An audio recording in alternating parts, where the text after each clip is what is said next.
One day, my friends Carlos, Violet, and I were dying to go to the park. The thunder was so hard you could literally hear the boom, crash, and kapow ringing in the sky. The rain splash, splash, splash hit the ground. The flowers even looked gloomy as we walked past them.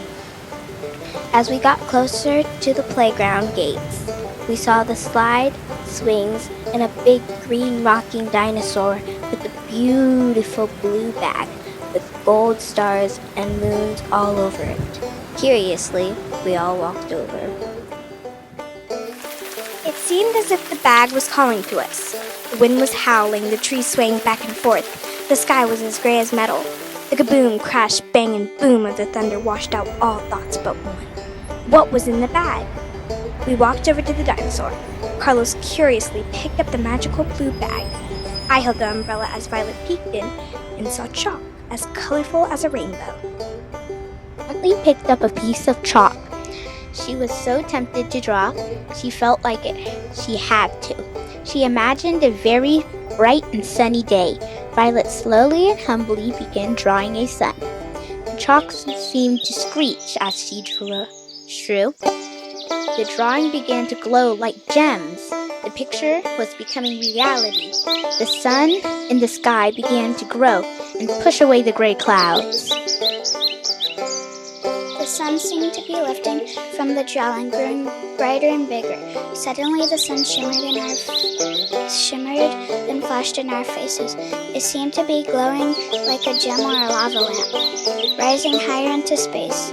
The magical sun rose and seemed to be smiling at us. We smiled right back at it. The sun was so bright it nearly blinded us. It cleared up into a sunny day. We were so happy. At that moment, our hearts overflowed with joy like glass overflowing with water. We all wanted to look away, but we couldn't because we were stunned in amazement. The sky cried with sunlight. The clouds went from dusty gray to a milky white. The yellow chalk that Violet picked up wasn't normal, but it was magical. We all looked up at the sun. Violet said, "I guess we don't need these raincoats anymore." What are raincoats and umbrella? I pondered for a while as to what to draw.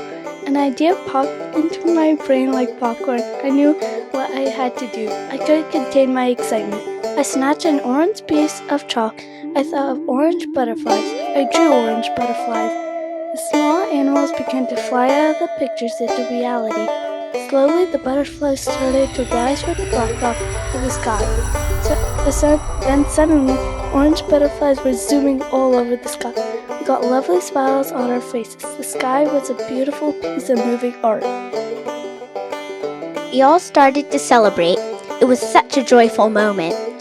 We continued to watch in amazement, admiring the butterflies as they swirled surrounding us. It seemed like a miracle. Our smiles stretched from ear to ear. As we said nothing, Carlos took off his hat and tried to think of what to draw next. Carlos slowly picked up a delicate piece of green chalk. It seemed like the green chalk was telling him what to draw. He had a devilish, dangerous idea. With a smirk, Carlos started to draw with a mysterious grin. I looked over and thought, something's up. Carlos hardly noticed me as he started to draw. The chalk screeched like nails on a chalkboard as Carlos began drawing a dinosaur. The dinosaur seemed out of the drawing like water leaking out of a pipe. He rose up and took a step forward.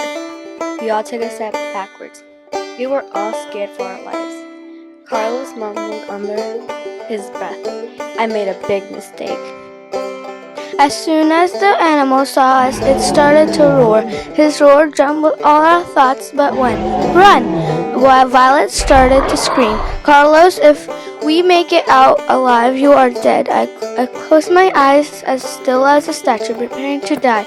The furious monster turned away from me and started to go toward my friends. He ran to the end of the blacktop of the playground.